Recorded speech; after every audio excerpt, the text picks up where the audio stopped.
Hi, I'm Marian Sokol, Executive Director at Children's Bereavement Center of South Texas. I'm here on the grounds of our center celebrating the fact that 2021 has arrived. It has been quite a journey over the past year.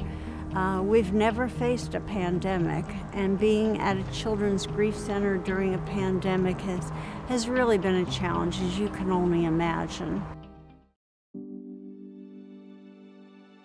It all just happened quick. I remember the kids were out on spring break.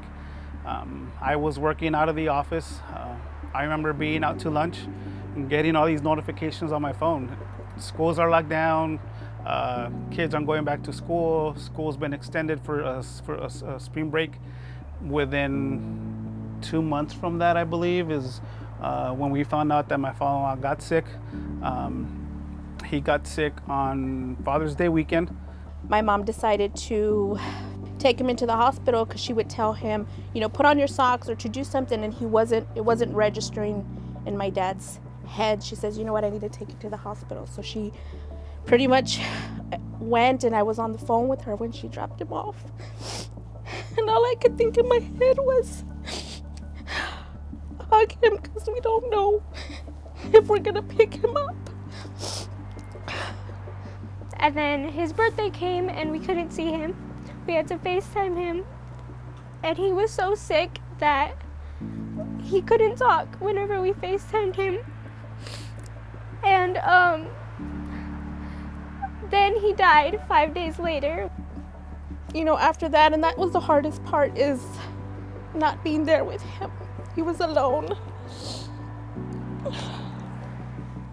This was the first funeral that I had ever been to, and I was super upset that it was my grandpa's.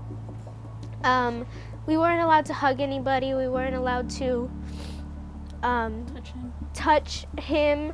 So it was just a lot of emotion and a lot of, it was hard. It was.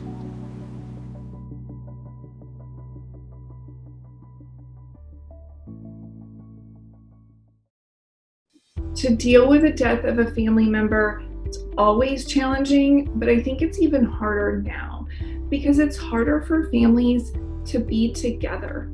It's harder for friends to be supportive. So all of the typical things that we would suggest to help to cope with grief become more challenging. Families in our district, they have a lot of needs. We have a lot of just basic resources we're trying to provide for them due to the economic strain of the COVID.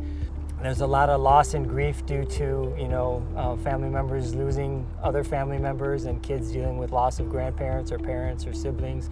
It's just been a real stressful time. The Children's Bereavement Center has been a fantastic partner with us for a lot of years.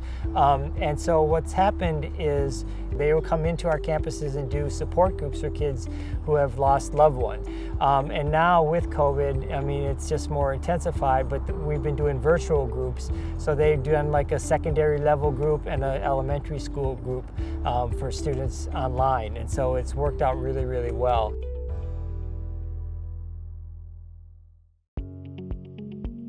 I remember the day that we had to leave the center in March. The day that we knew COVID had hit, this was real, the shelter-in-place order came through, and I can remember the center was able to provide everyone with laptops, but then we had to learn how to do counseling by telehealth, which meant learn how to do counseling through Zoom, which meant learning how to do an awful lot of technologies that we were not used to doing, but it's what we had to do in order to connect to the families. Families were so appreciative that we were able to change the services for them, even though they couldn't come into our center, that they were going to be able to receive some support. We began at a time when, places were closed, and for many families, we were that voice to them, to help them, to let them know that they were going to get through this and that they aren't alone.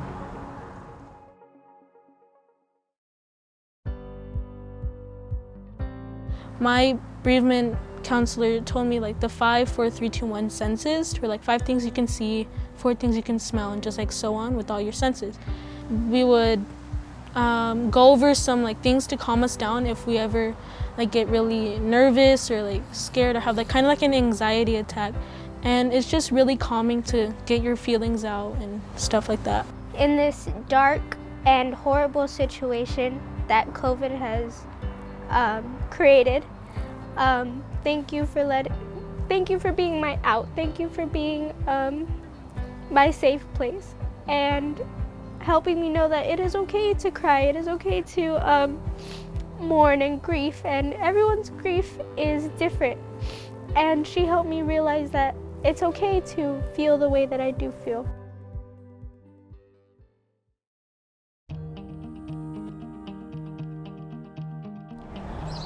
It has been quite a year. It's been a challenging year, undoubtedly, but beyond that, it's been a remarkable year. We have accomplished more than we could have imagined. Death doesn't stop in a pandemic. In fact, it accelerates. Our center never closed its doors.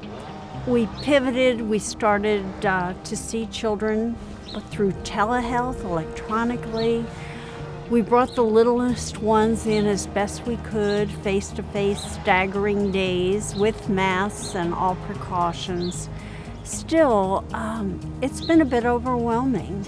We've seen, though, more than 1,600 children. We've provided over 2,000 hours of intakes.